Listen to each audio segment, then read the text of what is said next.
4 negara kaya yang akhirnya bangkrut dan miskin karena salah kelola sumber daya alamnya. 4 negara berikut ini dulunya dikenal sebagai negara yang tajir melintir, namun kini masuk sebagai salah satu negara termiskin. Kira-kira kenapa ya alasannya? Yuk mari kita bahas di video berikut ini. Namun sebelum masuk ke pembahasan lebih lanjut, ayo sama-sama kita ramaikan channel, izin share ya dengan cara like dan subscribe, dan jangan lupa untuk nyalakan loncengnya. 1. Republik Demokratik Kongo. Di antara negara-negara Afrika lainnya, Republik Demokratik Kongo memiliki potensi untuk menjadi negara kaya raya berkat sumber daya alam berupa mineral yang melimpah. Emas, kobalt, koltan, hingga berlian adalah kekayaan alami di dalam tanah negara yang dahulu bernama Zaire tersebut.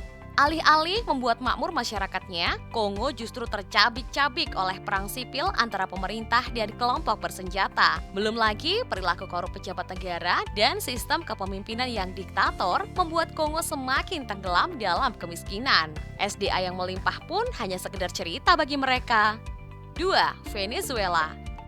Venezuela pernah membanggakan dirinya sebagai negara yang makmur berkat sumber daya minyaknya yang melimpah. Hal ini terjadi setelah booming emas hitam itu menjadi komoditi yang diperhitungkan di pasar internasional. Dari sana, keuntungan minyak Venezuela merupakan 95% dari pemasukan ekspor. Melihat presentasenya yang besar, bisa dibilang minyak merupakan penopang utama dari perekonomian Venezuela. Sayang, kemakmuran ini mendadak lenyap saat harga minyak anjlok pada 2014 silam. Pemerintah pun terpaksa memotong program subsidi yang selama ini dinikmati oleh masyarakat. Krisis pun perlahan mulai terjadi hingga perekonomian Venezuela kolaps akibat hiperinflasi. Nilai mata uang jatuh dan barang-barang kebutuhan pokok semakin langka. Minyak yang melimpah pun tak bisa berbuat banyak terhadap Venezuela.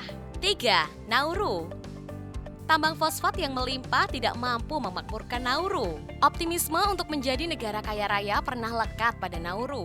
Sebagai negara di sebuah pulau yang terletak di Mikronesia Pasifik Tengah, dikaruniai kekayaan alam berupa fosfat adalah sebuah anugerah yang luar biasa. Segera, Nauru pun menjelma menjadi negara kepulauan yang kaya raya. Berkat tambang fosfat, masyarakat Nauru yang bergelimang harta mulai lupa diri. Saking kayanya, uang dolar pun dijadikan kertas toilet oleh mereka. Namun, hal tersebut tak berlangsung lama setelah kegiatan penambangan fosfat ternyata merusak alam Nauru. Saking parahnya, 75% wilayah Nauru tidak layak huni karena rusak. Karena tak ada lagi pemasukan, Nauru pun bergantung pada wisata alam berupa panorama lautnya sebagai pemasukan negara. 4. Zimbabwe.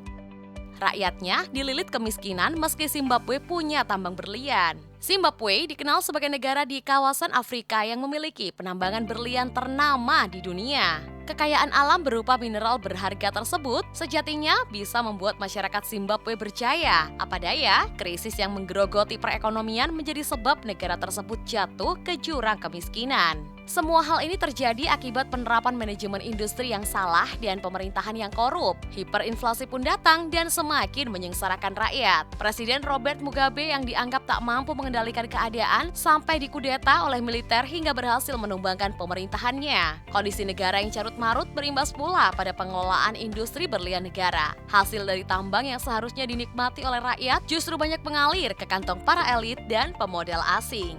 Peristiwa di atas sejatinya merupakan sebuah ironi dalam perjalanan suatu negara. Kekayaan alam yang dimiliki sebagai model untuk membangun bangsa, apa daya tak bisa dikelola secara maksimal. Ibarat pepatah bagaikan ayam mati di lumbung padi. Mereka juga harus terjun ke jurang kemiskinan meski sumber daya alam di negaranya sangat melimpah. Gimana menurutmu?